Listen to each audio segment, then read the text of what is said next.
Blessed is he who reads and those who hear the words of the prophecy and keep the things that are written in it, for the time is at hand. Matthew chapter 12. At that time, Jesus went on the Sabbath day through the grain fields. His disciples were hungry and began to pluck heads of grain and to eat. But the Pharisees, when they saw it, said to him, "Behold, your disciples do what is not lawful to do on the Sabbath." But he said to them, "Haven't you read what David did when he was hungry and those who were with him? How he entered into God's house and ate the showbread, which was not lawful for him to eat, nor for those who were with him, but only for the priests?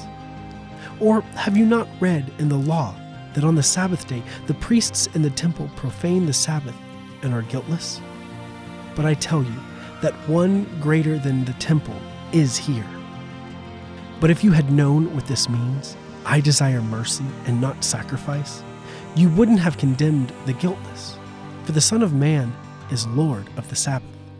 He departed from there and went into their synagogue. And behold, there was a man with a withered hand. They asked him, "Is it lawful to heal on the Sabbath day?" so that they might accuse him. He said to them, "What man is there among you who has one sheep, and if this one falls into a pit on the Sabbath day, won't he grab onto it and lift it out? Of how much more value then is a man than a sheep? Therefore it is lawful to do good on the Sabbath day." Then he told the man, "Stretch out your hand," and he stretched it out, and it was restored whole, just like the other. But the Pharisees went out and conspired against him, how they might destroy him.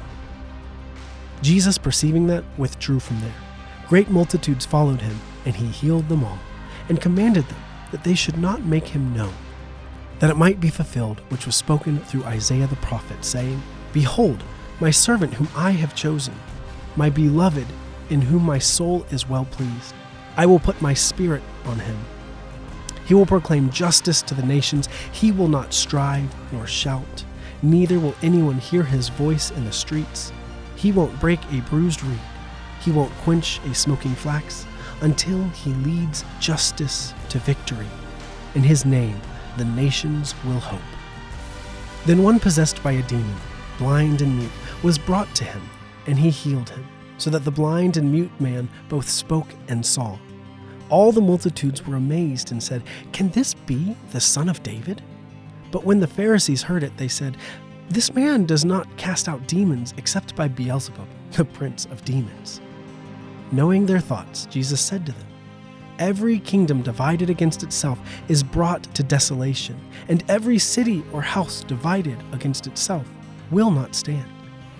If Satan casts out Satan, he is divided against himself. How then will his kingdom stand? If I, by Beelzebub, cast out demons, by whom do your children cast them out? Therefore, they will be your judges. But if I, by the Spirit of God, cast out demons, then God's kingdom has come upon you. Or how can one enter into the house of a strong man and plunder his goods, unless he first binds the strong man? Then he will plunder his house. He who is not with me is against me, and he who doesn't gather with me scatters. Therefore I tell you, every sin and blasphemy will be forgiven men, but the blasphemy against the Spirit will not be forgiven men. Whoever speaks a word against the Son of Man, it will be forgiven him.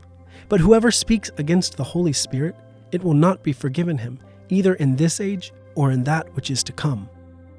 Either make the tree good and its fruit good, or make the tree corrupt and its fruit corrupt, for the tree is known by its fruit. You offspring of vipers, how can you, being evil, speak good things? For out of the abundance of the heart, the mouth speaks. The good man out of his good treasure brings out good things, and the evil man out of his evil treasure brings out evil things.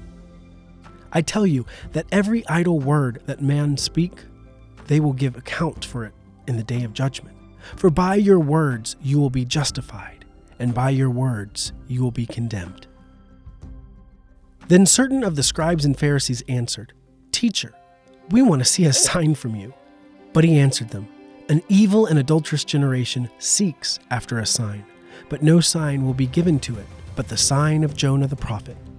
For as Jonah was 3 days and 3 nights in the belly of the huge fish, so will the Son of Man be 3 days and 3 nights in the heart of the earth. The men of Nineveh will stand up in the judgment with this generation and will condemn it, for they repented at the preaching of Jonah. And behold, someone greater than Jonah is here. The queen of the south will rise up in judgment with this generation and will condemn it, for she came from the ends of the earth to hear the wisdom of Solomon. And behold, someone greater than Solomon is here. When an unclean spirit has gone out of a man, he passes through waterless places seeking rest and doesn't find it. Then he says, I will return into my house from which I came. And when he comes back, he finds it empty, swept, and put in order. Then he goes and takes with himself 7 other spirits more evil than he is, and they enter in and dwell there. The last state of that man becomes worse than the first. Even so will it be also to this evil generation. While he was yet speaking to the multitudes, behold, his mother and his brothers stood outside, seeking to speak to him.